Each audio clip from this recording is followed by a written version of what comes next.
In this video, I show you the 10 items that made my 20-hour journey to Thailand and traveling overall much easier and enjoyable. I traveled to Chiang Mai in Thailand for 14 days to train Muay Thai.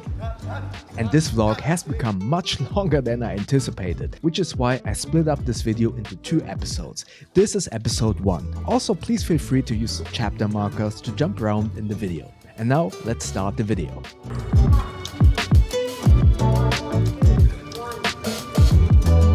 So I've just arrived after 2 long and exhausting flights to Doha, first 6 hours and then I think 7 to 8 hours to Bangkok, and now I have to wait for another connecting flight to Chiang Mai. And yeah, I just wanted to do a quick introduction and do a quick vlog about what's going on. So I'm going to Thailand for Muay Thai Camp, and during this period I will do a couple of vlogs and do a couple of travel topics, travel tech. For example, I bought this LARQ bottle, or I have a Bluetooth adapter, travel tips. So you can be excited about seeing some vlog style videos with travel tips. Alright, so I've just arrived at the Muay Thai camp after this 20-hour journey, and I thought before going into the shower I just unpacked a little bit, took a look at all of the rooms, and I'm really exhausted, but I thought I used this opportunity to kind of summarize this 20-hour journey whilst it is still fresh in my mind. So what I had was the first flight from Hamburg to Doha, 6 hours, then from Doha to Bangkok, which I believe it was 7 or 8 hours. And then I had to wait 4 hours for my next flight here to Chiang Mai, which was only 1 hour and 20 minutes or something. But overall, with all of the waiting and stuff like that, it was really exhausting. And I tried to stretch as much as possible, but what I did not anticipate was being 20 hours in air-conditioned rooms, not necessarily due to the temperature I always wear above. I had a jacket on, I had a hat, a beanie on actually, because I didn't want to freeze. Everyone around me was somewhat freezing, and I was really happy that I was wearing a jacket and a beanie, because with no hair on my head I can feel the air conditioning. But what I did not expect or anticipate was 20 hours in, let's say, processed oxygen, and that was so exhausting. I had a headache because I was just breathing this processed oxygen from the climate air conditioning. And as I mentioned in many videos before, I had sea salt nasal spray, eye drops, I moisturized my face, I drank a bunch of water, but this lack of fresh oxygen was really exhausting. I was stretching a lot, I was drinking water a lot, but that was really exhausting. And as I said, I got a little bit of headache during the flight, during my stay at the airport. And when I exited the airport at Chiang Mai, I took a deep breath and the headache was gone right away. So that was something that I did not anticipate and kind of forgot. Now, I kind of want to go over a couple of the MVPs during the flight. The first one is my LARQ bottle. That one was a very expensive purchase. I did purchase it. I spent 120 euros for the second edition, which has a UVC light, so it disinfects the water from any viruses. And because here in Chiang Mai at the time when I arrived 2 weeks earlier, there was a flood. And yes, you're not supposed to drink the water from the faucet, but just to be safe, I will maybe also put some other water from bottles in there, because it will keep the water cool or warm, and then it kind of disinfected it with the UVC light. And this second edition has actually a filter in it to kind of filter out chlorine and stuff like that, or lead. And because I was filling it up at the airport, and that's why it's an MVP, because at the Doha airport, water was so expensive. I think I paid at that one store. I believe there are some other stores where water would have been cheaper, but I only found that one store. I paid $5 for a 500 milliliter water bottle, which was ridiculous. So being able to fill it up from a drinking fountain was amazing, and being safe that the water is safe to drink, because I disinfected it with UVC light and then I filtered out any chlorine and stuff like that. That was a really good feature. So I will do a review about that, especially because it was so expensive, and give you my verdict once I'm back home. Okay, one thing that I need to add about the LARQ water bottle that I really didn't think about. While the UVC light and the filter obviously clean all of the water that is inside the bottle, it does not clean the mouthpiece and especially the cap of the LARQ bottle. So what I noticed in this very hot Thailand climate that is about, I would say, 33 degrees Celsius and upwards, I did not anticipate that the mouthpiece and especially this little cap piece that closes right on top of this mouthpiece can get a little bit funky during this very hot climate. So obviously your mouth, your saliva, your lips, and if you wear lip balm like I do sometimes, especially when I left Germany, Germany was very cold, so I had lip balm on my lips. All of that stuff, all of those little bacteria accumulate on the mouthpiece, and you really need to clean out this mouthpiece and especially this little closing part that covers on top of the lip of the mouthpiece, and then all of the bacteria will kind of accumulate inside here. LARQ actually recommends to wash the mouthpiece once per week, but if you are in a hotter climate, I would really suggest to wash it every second day at least, or preferably every day, because if you use this a lot, there will be bacteria, natural bacteria from your mouth, obviously, accumulating on this mouthpiece, and then it can get a little bit funky. Because this little cover, I really don't know how I want to call this cover goes on top of this is somewhat of a groove. You need to use somewhat like a toothbrush to kind of scrub it inside this little cover up to really clean it out. So I finally took a shower, got some food, very spicy food, bought some stuff at 7-Eleven, and in the back there is already a training going on. However, I would love to start training, but after 20 hours of this long journey, I'm not going to exhaust myself and go straight into training. So we'll just chill, relax a little bit, recover from that journey, and get some energy for the training tomorrow. My plan is to go for the first session at 8:30. And I hope that I can do a second session at 4:30. Let's see if that works, but the climate is very mild, at least for me, so I think I can do 2 sessions. Let's see. Next item that was really crucial was noise cancelling Momentum 4 headphones. So sorry for the noise here at the boarding gate of my flight, and that is a pretty good segue of this being that loud, because the next item that has been a true MVP for this long distance flight are my noise cancelling headphones. I use the Sennheiser Momentum 4, and I already did a review about that, so you can see the full review in the info tab above. What I can tell you is that on the last 20-hour journey from Germany to Chiang Mai, they were very comfortable in comparison to other headphones. What I noticed is that the noise cancelling inside the airplane wasn't as, let's say, aggressive as with my Bose. It was still very effective, but it didn't completely cancel out the noise of the airplane, but it was still enough to have a very comfortable flight. Another thing that I noticed is that the touch screen can be a little bit spotty sometimes during the flight. So overall, I don't really like hardware with only touch buttons or touch sensors.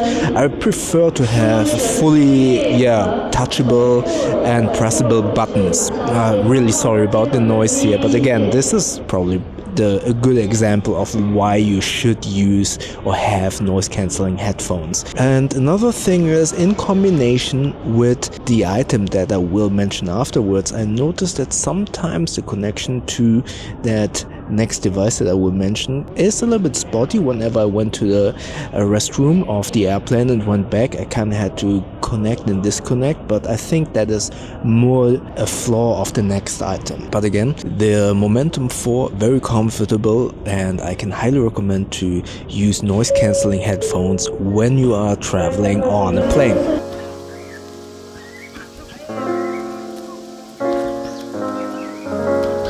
Alright, the first session is over, and it was honestly amazing to see all of the training. I actually did predominantly the basics because everything that I learned in Germany is so much different than what they do here, so I kind of have to completely relearn everything, and it only was some of the basics. And yeah, I will definitely go later for a second training session because it wasn't that exhausting.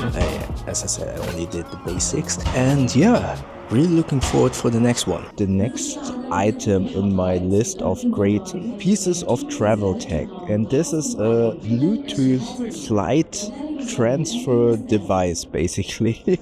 Not sure how to call it directly. It's from Me or something it's called.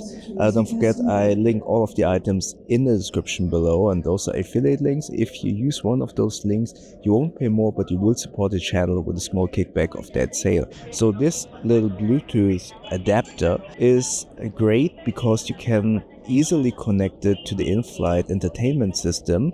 Obviously, sometimes you will also need to use this airport adapter, and then you connect it to the in-flight entertainment system, and the adapter then connects wirelessly, obviously via Bluetooth, to the headphones that you're using. I'm using, as I said in the previous section, the Sennheiser Momentum 4 noise cancelling headphones, and then you have basically a wireless setup to watch movies on the in-flight entertainment system. This little device works really well. The only flaw that I notice is when I'm going to the restroom and go back, sometimes it loses the connection, which is normal if you go a certain distance. However, I was under the impression that it would easily kind of reconnect, so I can continue watching the movie, and that did not always happen. So sometimes you need to switch it off, switch it on again, so it can reconnect to your headphones, and then you can watch the movie. And this is actually dual purpose, so if you're not traveling, you could actually connect it to some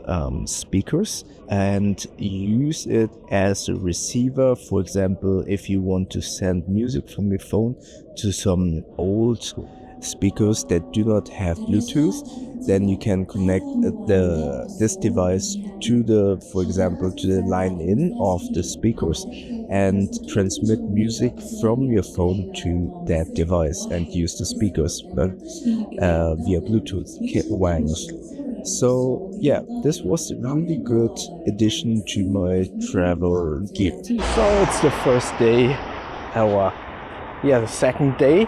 First night basically. I already slept the night here and had my first training session, as you just heard, and I just wanted to talk a little bit about my experience coming here. I have to be quite honest, the first couple of days before taking this 20-hour journey, I was actually a little bit nervous. I haven't been flying for many years, and I haven't been doing a long distance vacation, especially to a country where I don't speak the language in such a long time. So I honestly was a little bit nervous, and I was, truth to be told, over preparing everything, and I was worried about the flight, if my bag would arrive. I was worried about the security checks at Doha. Usually when I get through security checks at Dubai, that is the reason why I did not take Emirates for this flight. They always check everything in my bag and kind of pick me apart completely. So I wanted to try a different airline, and I used Qatar Airlines, and everything went pretty smoothly, despite the fact that I was honestly really exhausted. Then I was nervous about the camp, and being at a different environment. And in the first training session, the trainer actually said, hey, do a little bit of shadowboxing so you can evaluate your skills. And honestly, I was so nervous. It felt like a casting. I was really stiff, and yeah, he told me I was stiff, and he basically told me that everything that I do is completely different than what they are doing. So I had to relearn everything and kind of get a complete instruction, and I hope in the next few days I get a hang of all of this different approach, let's say that way. But now I'm kind of getting a little bit relaxed. I got to know a couple of people. That's something that I always preach. If you want to get some friends, if you want to get to know people, you need to find something that interests you, in this case martial arts. And if you're at that place where everyone is interested in the same thing, it's pretty easy to kind of get to know those people, new people. We are going to lunch later on. I'm going to 7-Eleven now to get some stuff for my room, water and stuff like that. And that's the first little update on this journey. Again, to summarize, I was nervous. Now I'm kind of settling in, getting used to all of this, and yeah, looking forward to the next few days.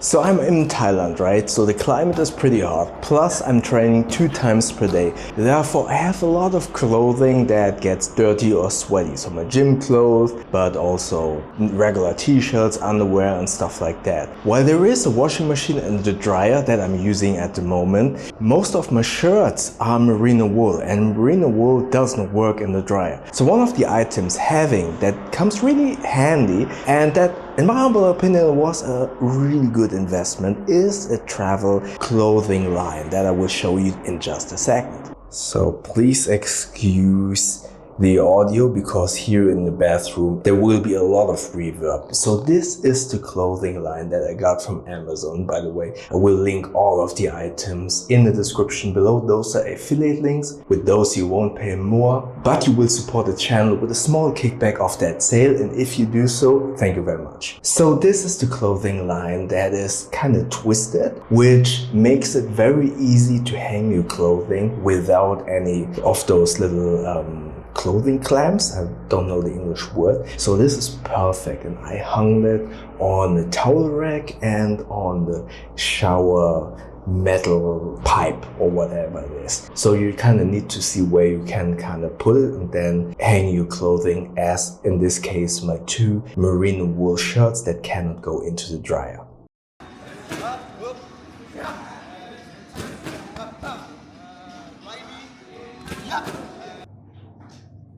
So I just finished training, morning session at 8:30. So the basic schedule of the day is 8:30 first training session for 1.5 hours. Then I'm basically resting during the day or washing clothing.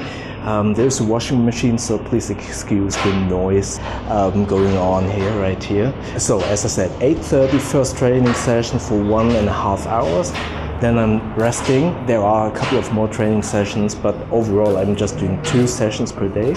And then at 4:30 there is another training session. And basically every training session is like this. You have 10 minutes of running, and then you have one training goal overall. Today it was punching and counter kicks. Last day it was also a lot of combination combos, quick combinations, evasing an attack and then doing a counter attack. And what I really like about this camp, not only that the whole area is very clean, the training facility is very clean, the accommodation is very clean, but more importantly for my personal training, everything is very technical, very detailed. So maybe you've seen on Instagram these training sessions where you do a lot of pad work, then do sit-ups, then they punch you in the stomach and do a lot of conditioning. This is completely different here, and I really like that. I didn't anticipate it. I thought we'd do a lot of conditioning and stuff like that, a lot of power training, but here it is very technical.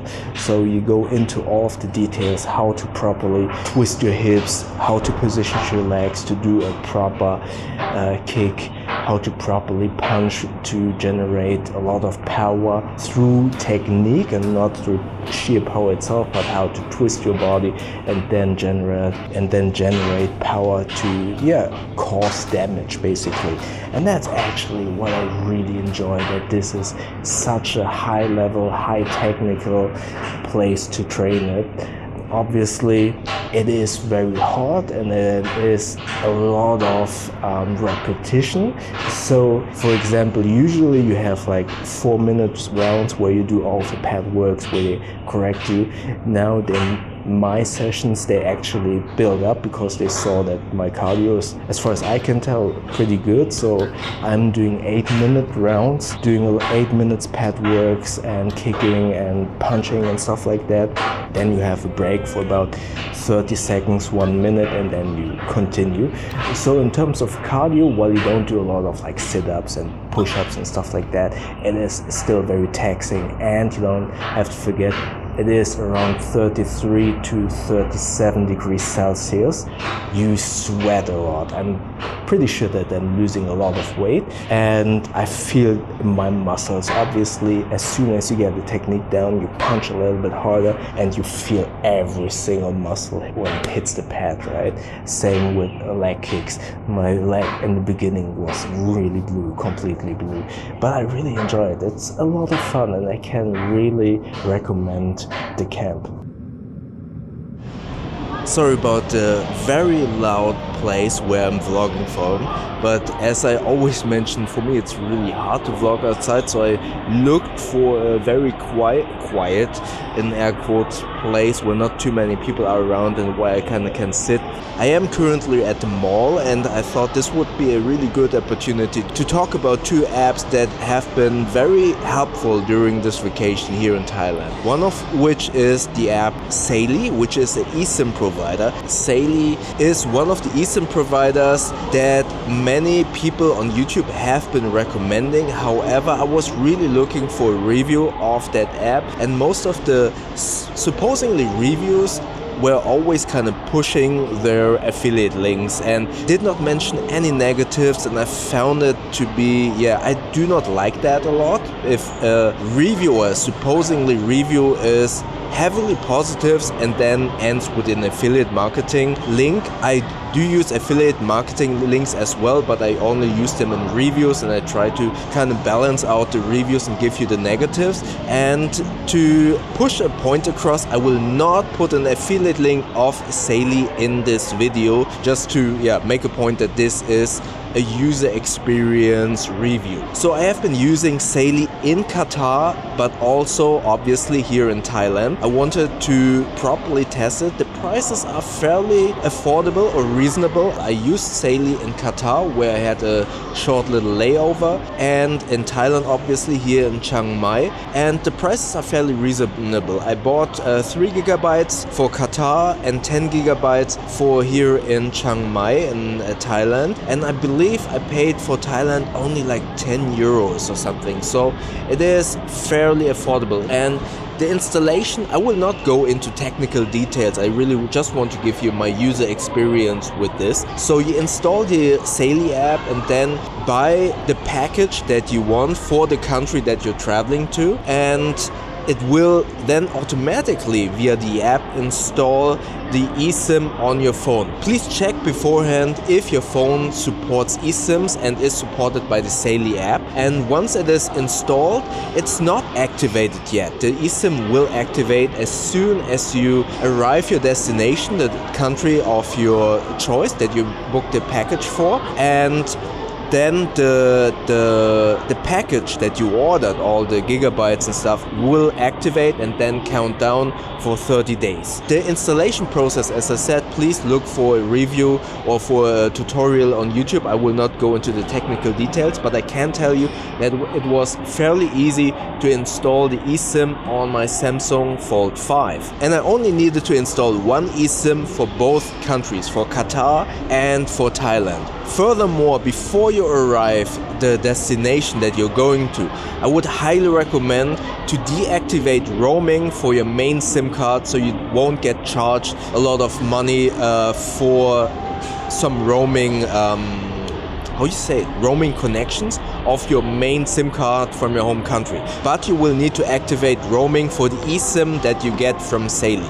Once you arrive at your destination, it actually will just automatically activate, and then you have just regular internet connection in the destination where you're at. When I arrived at Qatar, it actually activated quite instantly, and it was basically flawless at the airport. I was only staying at the airport for 3 hours, but I really wanted an eSIM during that stay. Obviously, I could have used Wi-Fi on the airport, but I really wanted to try it out. And it connected very fast and easily. When I arrived in Thailand, it also connected very fast and easily to the eSIM. And at my stay at the camp, actually the eSIM works very well. Here at the mall, for some reason, the mall is located, this is the Maya Mall. It is, as far as I know, located in the center of the city.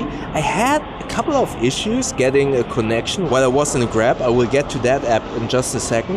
And I don't really know why that was the reason why the cell coverage wasn't that great. But that was actually something that I read in many unbiased reviews on the internet. Not YouTube reviews, but just like, I think it was on trusted reviews. Many complained about the connection with Saily in some countries. What I can say is, in Qatar, as I said, and in Thailand, it works not perfectly, but it works good enough for Google Maps, for Grab, and WhatsApp. I just did an audio call via WhatsApp with my wife that worked pretty well.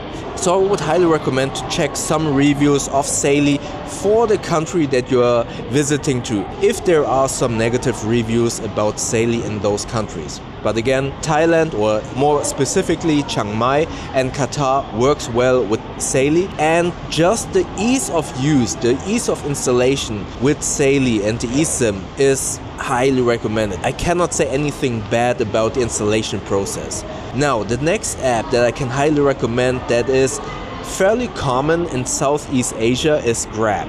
Grab is basically like Uber, but you can actually also order food. I know that Uber also has Uber Food, but I'm not really familiar with that because in Germany Uber isn't that available. So you can order food, you can order Grab, which is the equivalent to Uber, so a car, and you can also order like stuff from the supermarket to get delivered to your place where you're living. And the Grab app is actually fairly easy. I was driving half an hour from my place where I was staying to this mall. I was driving about 30 minutes from the place that I was staying to this mall, and I paid about 200 baht, which is about 5 to 6 euros if I'm not completely mistaken. So that app is amazing and you really should use that, especially if you can enter your credit card into that app. You can pay with credit card, because if you pay cash, most of the cabs and most of the stores do not accept larger bills. So if you want to pay a 200 baht bill with a 1000 baht bill, then it could get a little bit tricky, because they will tell you they don't have any change. So you can actually pay with the app. You don't have to deal with any discussions about change, but more importantly, you don't need to haggle or discuss the pricing, because the price that is mentioned in the app, that is the final price. So Grab has been very helpful during my stay in Thailand. So I would highly recommend using Grab when you're here to get around the city, but also if you are in your hotel, you can order food. I did that a couple of times, order food to the place that I was staying in, so I can highly recommend that app. So this was the first episode of the 10 items that made traveling, for me at least, much more enjoyable and much easier. And don't forget to subscribe by clicking this button so you won't miss the episode 2. Also, if you want to check out which bags I use as a carry-on, check out the video up here. Also, YouTube thinks that you might enjoy the video down here. Thank you so much for watching, and I see you in episode 2.